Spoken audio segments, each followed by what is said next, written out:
Welcome back to 310 to Left, brought to you by your New England Ford dealers and F-Series, America's best-selling truck for 48 years and the official truck of the Boston Red Sox. I am not Tom Caron. I aspire one day to be. However, in his absence, I'm Alex Speier of the Boston Globe, joined this week by Lenny DiNardo. Lenny, great to see you, man. How'd Red Sox Yankees sit with you?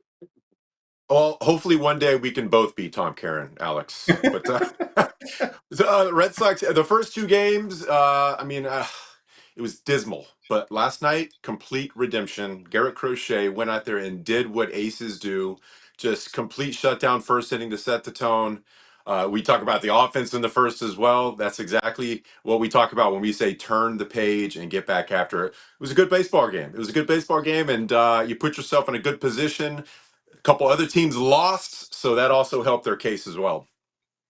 Although it is interesting because I do think that even with that win, like where Crochet is punching out 12 over 6 innings, so you're reminded this is a guy with ridiculous elite stuff. And that's in what, the fourth time that he's facing the Yankees this year as well. So when you're able to do that time after time, that's extraordinary, right? However, I will also note that the Yankees in this game, where we're talking about them being relatively shut down by a guy with electric stuff, they're still managing to put 4 points on the board, right? Like, I do think that it was an interesting study in offensive contrasts where the Yankees have that quick strike ability that has been missing for the Red Sox really since Roman Anthony landed on the injured list. And, I do think that as you think about what succeeds in the postseason, whether like especially the ability to get home runs against elite pitching, the Yankees are pretty well positioned right now, where the Red Sox are their sources of power are really in question. You're right, and hopefully Abreu returns soon, and we get a little bit of that power back. But I will say the Yankees, yes, all of their runs yesterday were via the home run. Uh, it's hard to hit home runs when pitchers hit their spots, when they're commanding certain pitches and they're getting to pitchers' leverage counts. I'm talking 0-2, 1-2, when they can expand outside the strike zone. They can make you uncomfortable with a pitch or Mhm. two to get you to swing outside or to get that bad swing, to get you to chase. Now, most of the time, home runs come via a mistake pitch, a hanger over the middle, getting behind 2-0, 3-0, 3-1. That's typically when it happens. Now, every now and then it happens where they beat you. They just beat you, and you can live with that. But the fact that the Yankees only way of scoring, it seems, this whole season is via the long ball and hitting the home run, tells me that, listen, you can defend that. You can go out there and defend that if you go out there and hit your spots, pitch like Crochet did yesterday. As far and earlier, you got 4 wins against the Yankees. It comes down to not just power, not just that 98-mile-an-hour fastball, but you have to get ahead, make them uncomfortable. You make a guy uncomfortable, they're not going to extend their hands. They're not going to be able to drive the baseball. And who better than Garrett Crochet? And a lot of other guys, I think Bayo this year, making guys uncomfortable in the box by using that fastball in, getting to two strikes relatively quickly, and getting them to expound outside the strike zone. So it sounds easy. It's a lot harder than just kind of saying, all right, just hit your spots. But when they do that, that's a recipe for success. Well, I think that there's little question that yes, that Sunday night represented a big win for the Red Sox, right? In terms of the psychology of the team, and I think that was encapsulated by some of the comments that Alex Cora made on back-to-back days when he was discussing the state of the team. Beginning with Saturday before the game, he was asked about the options that might be available from a roster standpoint in October, which led to one very interesting answer that was kind of unprompted, and then a kind of different spin on the subject on Sunday after the Red Sox won to clinch their first season with a record better than 500 since 2021. So let's hear those two juxtaposed quotes from Alex Cora. I think we should stop talking October. To be honest with you, there's a lot of stuff going on, and we have to play better. I'm not saying we're in a bad spot, but I think we have to wait. To see if October is part of this. You tell me for Myers, we're in a playoff spot going into with 2 weeks left. I would take it. So I know a lot of people here would take it too. We're not perfect, like I always said, but it's a good baseball team. So like, be ready for Tuesday. 9-4 against them this year. Take a lot of pride in kind of that lopsided number. I think at the end of the day, it's where you finish. play well against them. They beat us 3 days in a row, 3 games in a row. It is what it is. They have a great team, playing better defense now, and they're more athletic. So we'll see what happens. Alex, did you have any ounce of concern with Chapman after the last couple? Or? No, no, You guys decided the pitching yet for no. We're gonna talk now. Yeah. Just the way the first 2 games of the series went, did you have any message for them of just kind of, set? No, we just celebrated Trevor. That's it. 10 years in the big leagues. We just celebrated that.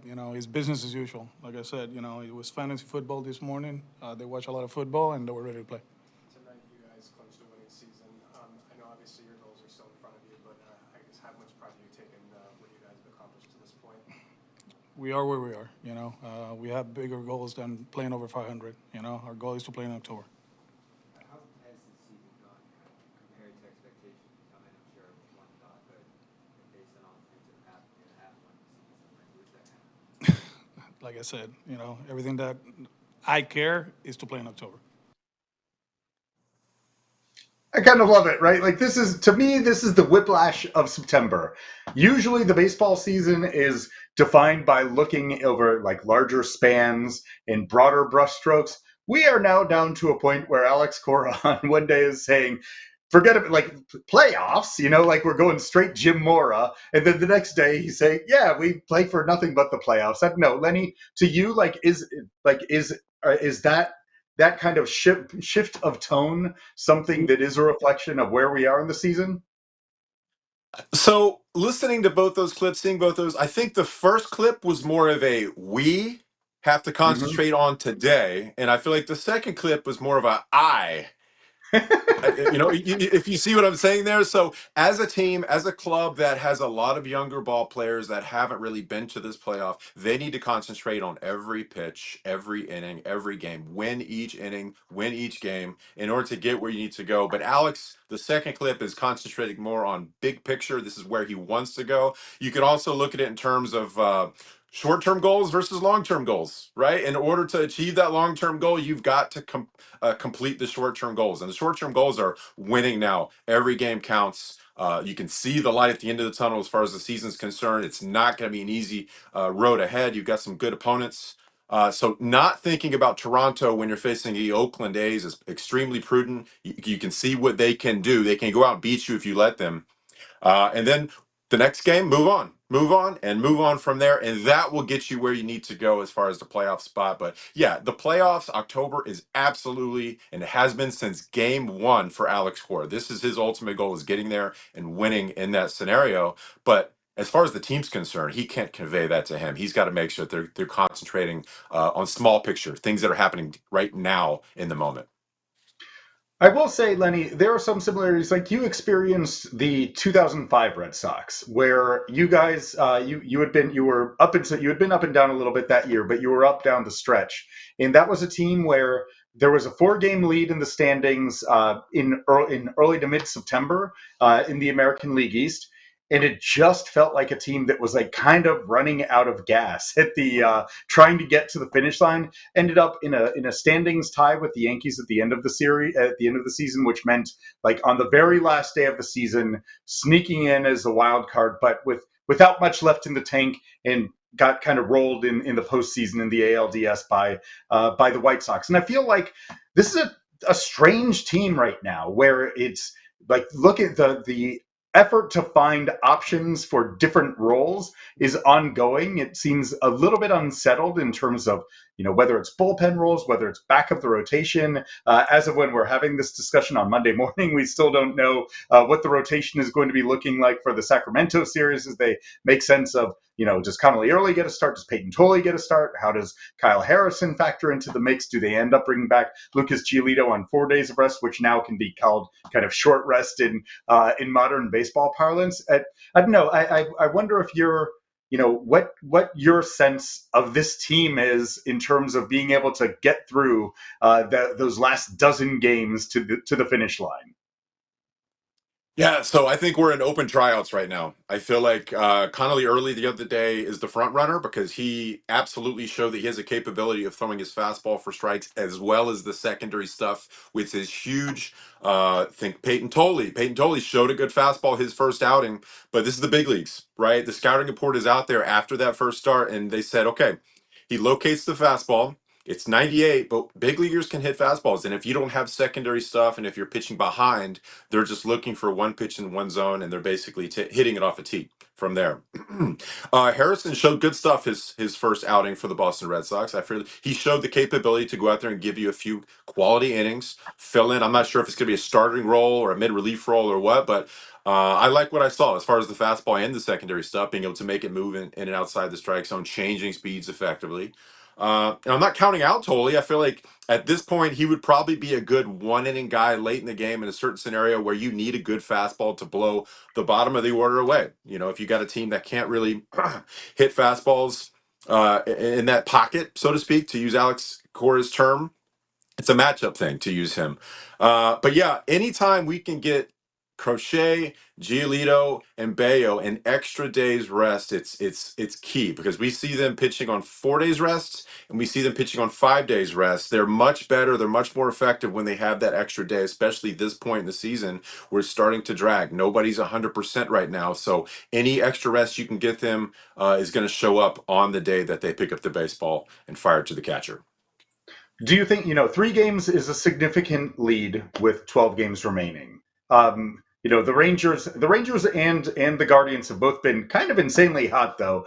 They've gone on these wild pushes, and we talk about the Rangers, obviously, who are 3 games behind the Red Sox. Guardians have snuck into being 3.5 games. Do you think that does that wall of the big three of Giolito, Bayo, Crochet permit the Red Sox to enter relatively comfortably into the postseason, or do they, is the heart rate accelerating?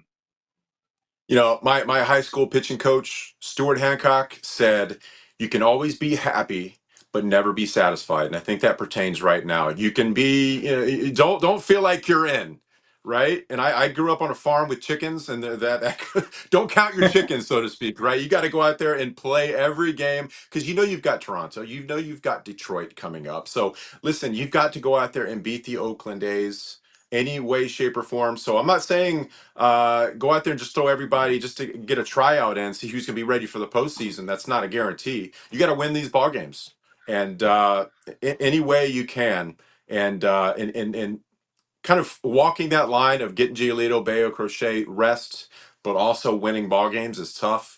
You're going to have to rely on the offense to go out there and put a 6 spot up like last night every now and then, right? Go out there and hold up their end of the bargain. Unfortunately, you're going to have to rely on some of these other teams in the hunt to go out and lose. Like we saw yesterday, put the Red Sox in a good spot after winning 1 game out of that 3 game series. But yeah, you can't just say, okay, we're in. You got to go out there and win today or tomorrow since we're filming a day early. But yeah, I like Connolly early on the mound. I loved what I saw. He was pitching in a ballpark that's not Fenway Park, so I'm really excited to see how he draws from that 10th man, that energy of Fenway. It's going to be a roaring crowd. Everybody in Boston is looking forward to seeing this kid. So we'll see what happens. Among those who are probably looking forward to seeing Connolly early is actor Michael Chiklis, who is a Boston area native, born in Lowell, grew up in Andover, and has a new movie coming out, The Senior. And we are actually, after the break, going to go on a little bit of a diversion, talking to Michael Chiklis. We'll get his thoughts on watching you in 2004, watching what on his new movie on the state of he is a tried and true Boston sports fan who is pretty locked in on what's happening with all of the professional sports teams around here, including the 2025 Red Sox, with his own interesting thoughts about that. So after the break on 310 to Left, we will be talking to Michael Chiklis as we continue on 310 to Left, brought to you by your New England Ford dealers. 310 to Left is presented by your New England Ford dealers, who've been taking everyone out to the ball game at Fenway Park for decades. Catch Ford next time you're at Fenway, including in the Ford Clubhouse, a full-service bar perfect for bringing your lineup together and for recording our live edition of 310 to Left. It's all brought to you by your New England Ford dealers and F-Series, America's best-selling trucks for 48 years and the official truck of the Boston Red Sox. Joined now on 310 to Left by Michael Chiklis, who is a Lowell, Massachusetts native, BU grad, and now an extremely now in Boston for the screening of his most recent movie, The Senior. Michael, thanks so much for joining us. Really appreciate it. Excited to have you on. And I suppose it's worth asking, like, you're in Boston in the middle of Red Sox Yankees, but also for a screening of your movie. How much were you able to focus on the event of the latest movie, and how distracted were you by as a huge New England sports fan, a weekend of Patriots and Red Sox Yankees? Well, I've always been able to compartmentalize enough. But by the way, I have to mention that I was born in Lowell, raised in Andover, and then I went to Boston University. So can't leave Andover out. After all, I was the captain of my football team at Andover High. And when we did our screening last night for Boston University, I look up into the stands.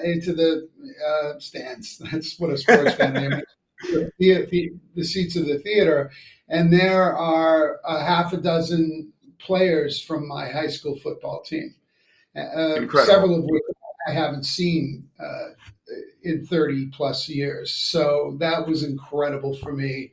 It was just a wonderful night. And then I was able to talk to the acting students and the film students and talk to them about this crazy business great. And everything. But at the same time, I was looking at my phone and going like, okay, let's go.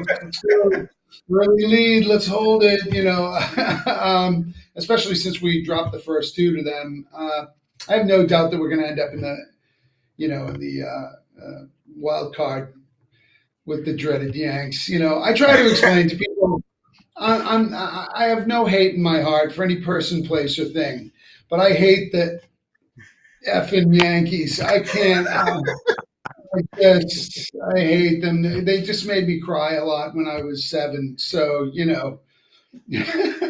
It's amazing, though. You talk about your confidence that the Red Sox are going to be making the postseason, and I feel like that represents a major evolution of your outlook on the world. And maybe it's maybe you always thought that you had always been good about seeing the inevitability of Red Sox Yankees collisions, but it is the case that. I feel like the younger version of you, the Andover High version of you, might have just said they're going to collapse entirely and miss the postseason. So, it seems like you've had a healthy. I was just telling somebody about 2004, and I couldn't go to the World Series in 2004 because I was shooting the Fantastic Four.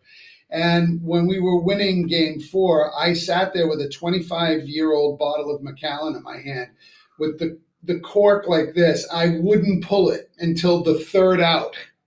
So yeah, I'm superstitious as hell. I was just sitting there like, and then finally they did it, and I was like, yes. And the poor Canadians. I was in Canada at the time, screaming, "The Bambino's dead! He's dead!" Like this insane American. And then the phone rang, and it was my grandmother, and she's like, the last time these guys did this, I was 1. Michael, I was a member of that '04 team, and because you're a Boston sports fan, I wore the ring for you. I wore the 2004 World Championship ring because you're a Boston guy. You occupy a space in my heart, my friend. Let me tell you, that was for a long-suffering Red Sox fan who, I was that guy in Fenway. We could be losing 12-0 in the rain, and I'd be there. Ninth inning. I didn't leave.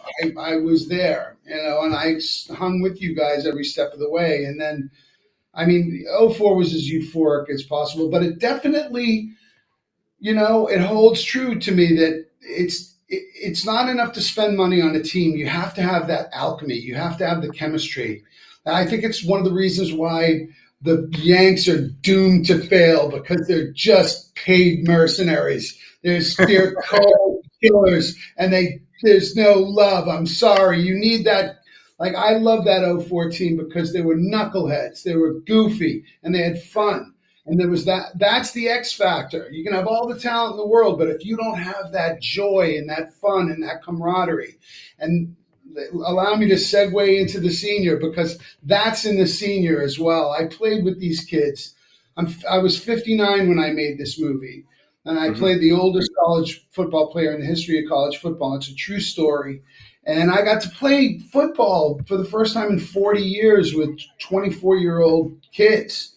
And yes, I definitely questioned my sanity a few times, especially when I hit Willie Bell and my rung my bell. But I just had, it was so exhilarating and so fun, to get back out there and have a good time with these kids. And we just had great chemistry and rapport. And I think it really shows up in the film. You can see it, you can feel it, Can it's palpable. Can I ask you? Well, So back in the early 2000s, you Yeah, kind of famously got in a really good shape. I think you were yeah, going for you were auditioning for the Shield, correct? Now there's some parallels right. between you and Michael Flint at a certain age getting back into football shape. Can you talk about the difference at a certain age, kind of getting back into physical condition where you can It's go out there and brutal. compete? Actually, I'm in better shape now than I was in the movie, and I did get in good enough shape to play because I was just coming off of playing Red Auerbach in winning time. So I was playing a guy in my 70s, and I gained a bunch of weight for that, and then I had to, like, in 6 weeks turn it around. At 59, man, that's very difficult. It really is. And I won't do it anymore. I won't gain and lose weight anymore. I just want to stay fit, and because also I want to live, but they have AI now. If you want me to have some weight on me, put it on. Otherwise, let me tell you something. 80% of it is what you put in your mouth. I don't care what anybody tells you. Any trainer worth their salt will tell you 80% of it is food, and just being really, really eating really, really clean. You have to move. It's not enough to just do your hour workout a day and then go sedentary. Sitting is the new smoking. You need to move your ass at least 10,000 steps a day. Keep moving. Weight resistance. You need to push your body weight around, and you need to lift some weight. At my age, I don't lift heavy weight. Relatively heavy weight, but I don't do what I did when I was a kid. There's no need for that. But a lot of water and sleep. Protect your sleep. And really, if you do those things, you'll get fit and you'll be able to stay fit. But I'm tired of the up and down for roles at this point. I feel good now. I'm 62 years old, and plus after meeting Mike Flint, man, he's such an inspiration. I'm like, wow, dude, how did you do this? And he's like, well, my body deceived me. He's like a good old. He's like, because he was also acknowledging that being in good shape and being in football shape are two different things, right? I mean, when you're hitting people, holy cow, it's a different world. Like, I hit the ground a couple of times and my soul shook. You know what I mean? It was like, yeah. At 59, you bend over to put the dog's dish down. And you're like, oh, but wow, it was. I really want people. The reason I'm out here on the road with this movie is because we're a little independent film. I know the movie looks like a $40 million blockbuster because it really was beautifully shot, beautifully directed, but it isn't. It's a small independent film, and we don't have millions and millions of dollars to get posters all over the place, and it's really hard to make people aware out there because it's so loud, man. Everyone's vying for attention, but this one's worthy of it. This one, I want people to go to the theater and see this movie because it's a collective experience. You wouldn't want to go to a football game by yourself or a baseball game by yourself. You want to go with a crowd, because it heightens the experience. It makes it more enjoyable. And this is one of those movies you want to see with everybody. And yeah, I know it's a cliche, but you're going to laugh, you're going to cry, and you're going to leave the theater with a smile on your face and feeling like there's, everything isn't so dismal, because, things have been pretty dismal. And it's good to know that there's some really good human beings out there who are doing really wonderful things for all the right reasons. And that's Mike Flint. He messed up when he was a kid, and this is a redemption tale. I mean, he did something, risking his own life and limb, really, to be a mentor for these kids that he didn't even know. um, to redeem himself for being a hothead when he was a kid, and sort of revisiting his father's violence on his own son and other football players. So anyway, it's really a worthwhile movie to see, and I think you'll really enjoy it. I don't know if you guys have seen it yet, but go and I've see only it. seen the trailer, have not seen it in the theaters. Excited to be able to not only see it myself, but also to take my children to it because I think that this is something that resonates. Like the just understanding the backstory of what you were able to of what you've been able to portray here. Right that idea of hope and redemption is a pretty considerable. It's a wonderful thing to visit in when the contexts present themselves. Yeah, And yeah, not something that we should hide from. exactly. Listen, again, anybody with any level of success in your life, you can point to a half a dozen people, whether they're teachers, professors, and coaches, that you don't know what would have happened in your life had you not had those people, those mentors to teach you. And I'm 62 years old now, and I think about Coach Collins, who was my high school football coach, and Bordelais, and Coach Vickers, and Mr. King, and I still think of those guys to this day, and the lessons I learned from them. And I think all of us have made mistakes, and all of us would like a do-over about some things that we face palm over when we're old, when we're older. And I just really am inspired by Mike Flint for being able to do that, and having the audacity to believe in himself enough to do it. It's one of those movies. I don't know how old your kids are, but if they're 10 plus, they'll get a lot out of this movie. And I only say 10 plus because there is sort of some violence in it from football and the like. But there's finally a movie. There's nothing you have to worry about. Like you know what I mean? It's a pure movie. And I don't know about you, but I love movies like Miracle, which Mhm. Mark Ciardi, our producer, Right. produced Miracle. He produced The Rookie. He produced Secretariat, Invincible. I mean, he is a hitman in this genre. So it's a beautifully produced movie, really well directed. I don't know about you, but I loved Rudy. I'm maybe I had something wrong with me. I watched those old like Hoosiers. I cried like a child. I love that movie. And this is the kind of movie that you find yourself. I'm in it. I'm in the movie, and I find myself going, go, go, and I'm like, I know what happens. It's me. It's made really well, so it evokes that in you, even when you know what's going to happen. It just is made to evoke those feelings of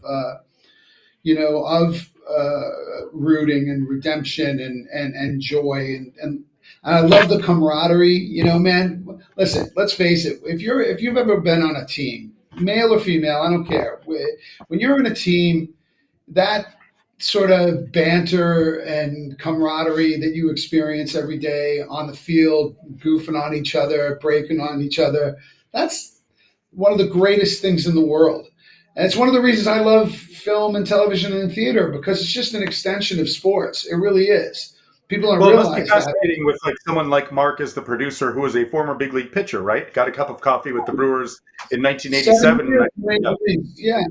I yeah. mean, and by the way, he had a brief stint with the Red Sox too. Mark did. Oh, no kidding. Yeah, yeah. We talked about that. And I'm thinking about him today because he's getting a shoulder replacement. I hope he's okay. Pitching is Uh, hard. it's hard. Well, I try to tell that to the kids yesterday who came from BU, who are looking at an acting career, and I was like, hey, it's hard. Anything that you do, if you want to be a success at it, it's a grind. It's hard, and you've got to put the work in, and you got to put the hours in. I texted Tom Brady when I was doing this movie, and I said, Tom, you're no longer the oldest guy on the field. Help me. And he literally, all he wrote me back was, football's bleeping hard. Good luck. I was like, that's it? Throw me a bone. He's like, Football's effing hard. Good luck. That was it. Michael, I'm looking forward to this movie. I saw the trailer, and I got to tell you, my favorite sports movie is the Robert Redford film, The Natural. And I Oh, left watching the trailer, and I felt kind of the same way because it's a guy that has another chance of redemption and going out there and teaching as well. Like, these were my that's right. mistakes. This is what I want to pass on to the younger teammates, right? So I Yeah. can't wait to see it. I've got 4 kids. I'm taking to see it. Oh, go. You're going to love it. And you're going to really, honestly, you're going to find yourself, I felt goofy. I was watching it, and my daughter was a basket case. And I know I'm her father, but, she's a pretty objective kid. And there's been things that she's watched that I was in that she looked at me and was like, huh, Dad. But both of my girls were watching this, and they were just basket cases. They were, just beside themselves, crying their eyes out because it just makes you feel good. Like, again, we don't just live in an evil world, that there's good people doing things for all the right reasons. This guy went down to this reunion to apologize, really, to the guys from his old team because he felt he let them down when he got thrown out of school for fighting 40 years before. And just by happenstance, they were like, "Hey, man, you look like you could still run with him." And he's like, "Well, I probably could," because he was a strength trainer and he was in really good shape. And they went, "Well, you're eligible." He was like, "I'm right."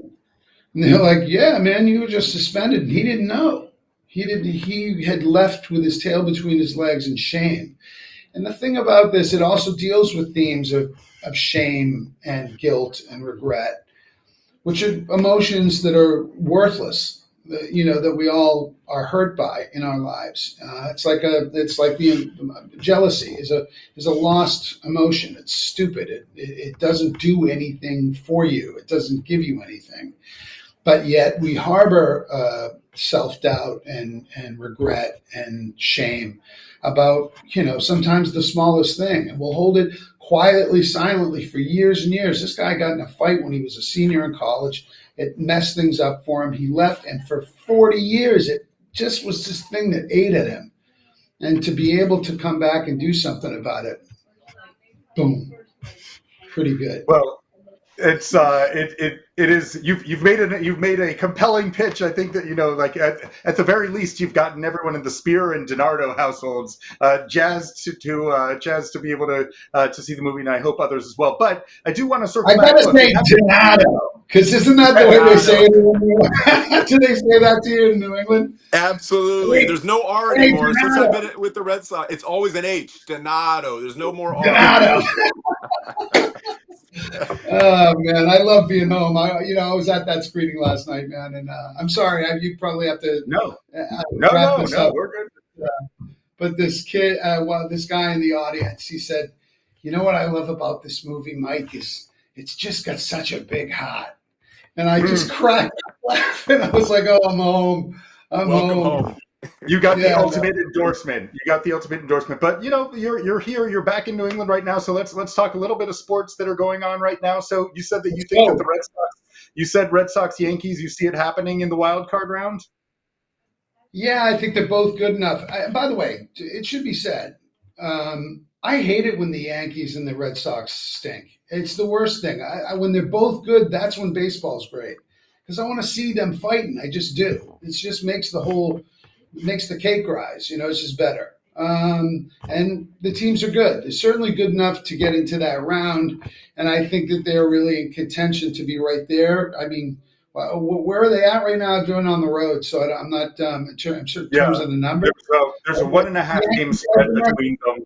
Yankees are ahead by 1.5 games in the wild card. Right. One for the top wild card seed versus the 2 wild card seed. Right. And I'm sorry, I'm catching up because I'm on the road and I'm half in and half out.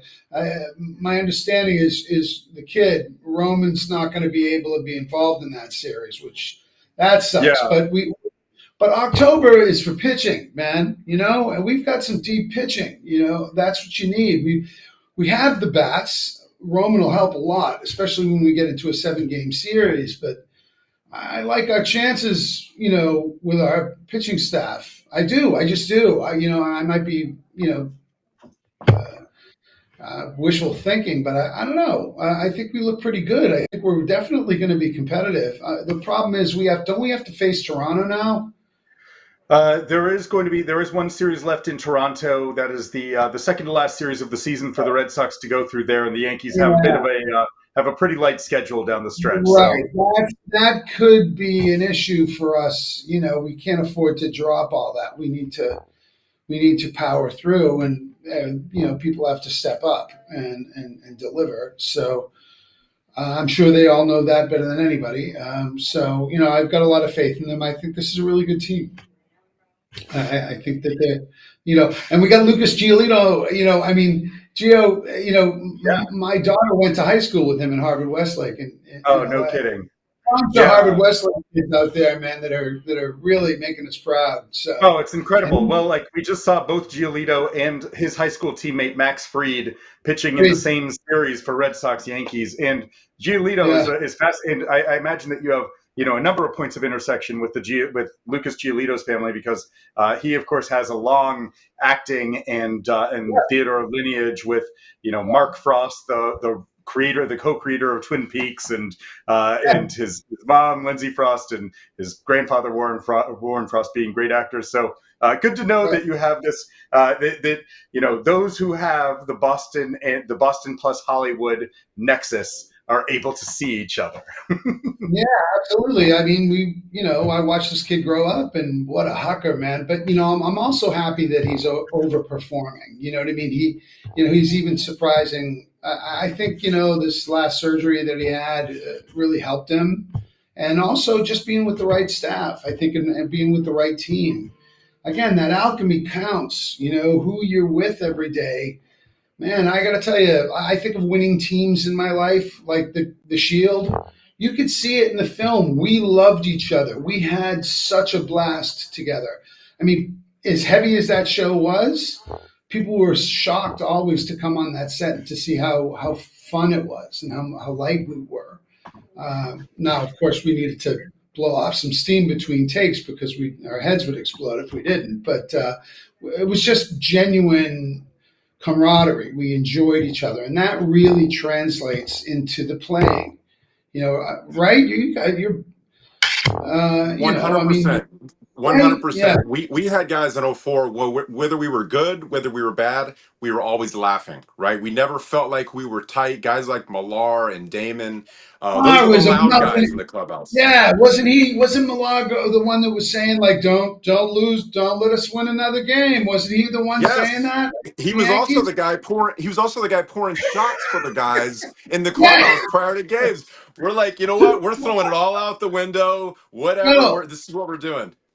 Yeah. Yeah. Oh, I love that. I can't tell you how much I love that. I mean, I'm just because it just says, you guys were in it together, and that goes such a long way. It really does. It really does. And I don't know about you, but I would much rather be a really good player on a championship team than the franchise player on it. Can I swear? Am I allowed to swear? Let's make the producers work. Do your thing, man. Yeah, they can bleep it. Yeah, go for it. Than be a franchise player on a team. I mean, I would just so much prefer. You know what I mean? I don't know. I just don't need the aggrandizement. I just would much rather be on a team where we look at each other and go, "Oh man, we did that." Well, Together. I went from Boston in '04, 5, and 6. I went to Oakland for 7 and 8. And let me tell you, I was a rookie in '04, and I showed up in Oakland and I was like, all right, yeah, we already know day one, like, I knew it wasn't the same. It wasn't the See, that's same. soul crushing. Then you just got a job. It's a gig, and Yeah. I can just tell you when there are movies and television shows that I've been on where day one you go like, oh boy, all right, well, I'll hit my marks. I'm going to do no flies on me. I'm going to play as hard as I can, but it's just not there. And then Yep. there's others where you go on set and you're like, oh, okay, here we go, you guys, let's go, and it's exciting. And that's well, the the way cool, this. I was going to say, Michael, it sounds like the senior, it was absolutely that kind of an experience for you, which I'm sure will be felt by anyone who goes to see it as it's released on September 19th. But Michael, it's been great having you on 310 to Left. Really appreciate you joining. Really appreciate you being able to draw out a DiNardo from you, and wish you all the That success made in my the day. world I wish you all the success in the world with the movie. Thank you so much for joining 310 to Left, brought to you by your New England Ford dealers. Pleasure, guys. Thank you. Thanks for having me. Back on 310 to Left, brought to you by your New England Ford dealers. That was very thoroughly enjoyable with Michael Chiklis. I think that he should play Garrett Crochet in a movie sometime. But it is so. We've talked about the pitching a little bit before, in the first segment of this episode, Lenny. But I do want to hit on the offense and where the Red Sox are at right now. In the absence of Roman Anthony, they've been wildly inconsistent, right? They've been averaging 4.1 runs a game in the 10 games since Anthony had his oblique injury, which is, roughly bottom third of Major League Baseball in that time. To me, the huge difference is that their plate discipline has kind of cratered, right? Like Roman Anthony was the guy who was going to work over opposing pitchers. It was why he was so well suited for that leadoff role. And since he's been down, the Red Sox have, I believe, the fourth lowest walk rate and the fourth highest chase rate in baseball in his absence. How would you describe the Roman Anthony effect while observing the Red Sox in his absence? Yeah, I used to call this the Kyle Schwarber effect. When Schwarber came over, he had that great eye, and I felt like the whole lineup kind of followed suit. You get yourself in situations where you're taking pitches outside the zone, you're not chasing outside the zone, and you put yourself in a scenario where you're going to have to get pitched to. The pitchers don't want to walk you. It's a cardinal sin putting you on base for free. So they start coming in the zone, and then you go out there and hit the ball hard. And Roman Anthony is a classic example of what happens when you're patient, when you have a good eye. Pitchers start to come to you. And even though he was hitting the ball hard, people out there were still saying, "Oh, well, he's hitting the ball on the ground." Yeah, but it's 105 miles an hour in the hole, right? And then gradually you start to see some of that power hit the ball over the wall. So yeah, you got to go out there and have a good approach at the plate. If you look at a Red Sox loss, the first thing I look at is, okay, how many runners they leave on base? What they do with runners in scoring position? It never fails. It's lopsided. When they win, they're doing a job. They're hitting. They're making contact. They're moving guys over, and they're driving the baseball with guys in scoring position. And when they're not winning, it's basically 0 for 13, 13 strikeouts, not moving guys over, and they're chasing. There's not a lot of walks in the lineup. So yeah, it's an approach. It's knowing when to swing, when not to swing. It's being patient up there, and Duran driving the ball the other way like he did last night. That's what you want to see from him. Rafaela pulling the ball, trying to use the wall. Bregman, same thing, getting the barrel out in front. When those guys are doing things like that, they're going to be creating damage. Yoshida last night driving the ball the other way. That's another example. So certain guys have to know what they need to do as far as the approach, when to swing, where to swing. Do I sit back and drive it the other way? Do I try to pull the ball? So yeah, everybody knows what they're doing. Hitting's hard. Hitting's extremely hard at the big league level. It's harder now than ever with the amount of stuff out there, the fastball.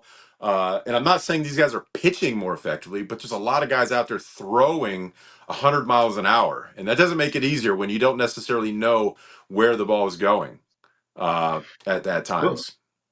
Well, we do know it doesn't seem like Roman Anthony is going to be back anytime soon. He just started walking on a treadmill over the weekend. So, best case scenario, the Red Sox are trying to push to advance far enough into the postseason where you might be able to think about him being back on the roster. Wilyer Abreu, however, is seemingly getting close to a return. The Red Sox have talked about the possibility of him coming back sometime this week. Although, this is a guy who's missed a decent chunk of time, so it's not as if you would necessarily expect him to just be able to turn the corner, jump back in, and transform the lineup. Do you, Lenny? I mean, do you think that Wilyer Abreu can come back and be, and especially I should also note one of the other limitations of the without Roman Anthony lineup. 8 home runs in 10 days. So they're one of 4 teams to have that few homers over the course of this span of time. Does Wilyer Abreu change the dynamic of the lineup, and is it fair to expect him to do so out of the chute? Okay, bear with me. Okay, bear me with this scenario. I feel like they need Let's to get ride a it. hypnotist. They need to get a hypnotist and say, Willier, You're in Texas. You are in Texas because we all know what William Abreu does in Texas. He hits bombs, right? So it's kind of like it's strange. He hits so well in Texas. He's like multi home run guy every time he plays there. But it's so hard to say. It's all timing. Hitting's timing, pitching is disrupting timing. So I'm sure he's on that trajectory machine, trying to get his timing down. And I like to see. He's another guy that I like to see pull the ball when he's driving the ball to right field. He's got that line drive approach. That ball gets out of the ballpark with that backspin, four seam spin. But it's hard to say. I feel like he could go off, but he could cool. He could start off cool. There's really, I mean, the proof's going to be in the pudding. When he gets up there at the plate, we're going to know relatively quickly how he's feeling. So, but at the end of the day, you need this guy in the lineup. He's second in home runs behind Story, and he has the capability of going out there and changing this offense, which can be streaky, can be hot, can be extremely cold. So adding him to the mix, I'm looking forward to it. Well, that. I think you're hitting on a point that's actually like very salient in terms of capturing what's happening with the lineup. You have a lot of inconsistent guys who kind of have a lot of whom are all in a trough at the same time right now, and that includes the people who are the player who is supposed to be the metronome of consistency is of course Alex Bregman, and his swing has been kind of disconnected. He's been struggling to be able to drive the ball to the pull side. Is there a guy in the lineup who you would say like, okay, last 2 weeks of the season, like the lights get a little bit brighter. That's the guy who's going to be able to help turn the offense around. I think it's got to be Trevor Story. I mean, Trevor Story's been so good since the first month of the season. He's got that clutch factor. He's great on defense, but offensively, he's just having a career year. He's been exciting on the base pass as well. He's a guy when he gets on first base, it's an automatic double. I think he saw Duran the way he was, just aggressive early on, and he just took off from there. So I want to see him go off. I want to see, speaking of Duran and Eaton and Hamilton, I want to see these guys be aggressive on the base pass, start taking more bags. When you do that, you're putting pressure on the pitcher. You're putting pressure on the defense. They go out there and make mistakes. And I feel like that's the DNA of this team is to get on base, cause chaos, and force the other team to go out and make mistakes. But to answer your question, I feel like Trevor Story needs to get hot. Alex Bregman is there. I feel like he's right on the cusp of being the Bregman that was here early in the season as far as getting the head out, driving the baseball. During that mini little slump, he was hitting the baseball often, but it's kind of right at people, and he was just off a tick. He was just off a little tick as far as timing, and I feel like he's really, really close. Well, we will wrap up with some final thoughts on where this postseason chase is after the break. Thanks. We'll be right back on 310 to Left, brought to you by your New England Ford dealers. 310 to Left is presented by your New England Ford dealers who've been taking everyone out to the ball game at Fenway Park for decades. Catch Ford next time you're at Fenway, including in the Ford Clubhouse, a full-service bar perfect for bringing your lineup together and for recording our live edition of 310 to Left. It's all brought to you by your New England Ford dealers and F-Series, America's best-selling trucks for 48 years and the official truck of the Boston Red Sox. Welcome back to 310 to Left, brought to you by your New England Ford dealers. So, Lenny, we're talking about the Red Sox postseason puzzle, and it is still an evolving jigsaw puzzle, right? Like they are, as you referred to, there's still some open tryouts for some different roles that are happening. But let's say that the Red Sox make it to the postseason. And again, the odds are fairly strong there. I think that we've seen some warning signs that it's not a guarantee, but 3-game advantage with 12 to go, that's still a significant pad. How well positioned is this team for a wild card round? What do you think its realistic ceiling is? Well, I loved what Michael Chiklis said earlier. Said October is built on pitching. He's absolutely right. And with Crochet, Giolito, Bayo, what we saw from early, what I saw from Harrison, the first outing, if we get the first outing from Tolley, that's some really good options as far as arms on the mound. You got to be able to go out there and pitch, but offensively, it's a really streaky club. Putting 3 runs on the board versus 5 or 6 runs can be the difference maker as far as where this club goes and how far they go. But yeah, I'm extremely confident if you've got the 3-headed monster towing the rubber in any series against any club, they can go out there and get it done. And I think a lot of that has to do with rest at this point in the season as well. If they can get 5 days rest versus 4, I feel like they're just better. They're more rested. Their stuff is better. They're in the strike zone consistently at the beginning of at bats, getting to strike 2 early. So yeah, this is the dog days right here. So everybody, any kind of rest they can get is going to help them go out there and compete more. So we'll see what happens, but I feel confident. Well, just quickly, Lenny, I am curious if they had, it looks like the AL East is probably out of the picture. Would you be more focused on getting them rest and lining them up for the wild card than fighting for seeding, in the regular season? That's a tough question. That's a tough question. Yeah, I feel like you got to put your best nine on the field in a scenario. So I really feel like seeding's important, but putting your best guy on the field, your best arm on the mound once you get that scenario is more important because we've seen it the other day in Oakland, right? You take two, they can go out and beat you in a scenario where you've already won two, and then you're on the mound. You have your A game on the mound that game. So yeah, it's important to put your best nine on the field in a scenario, and not have to worry about seeding at that point.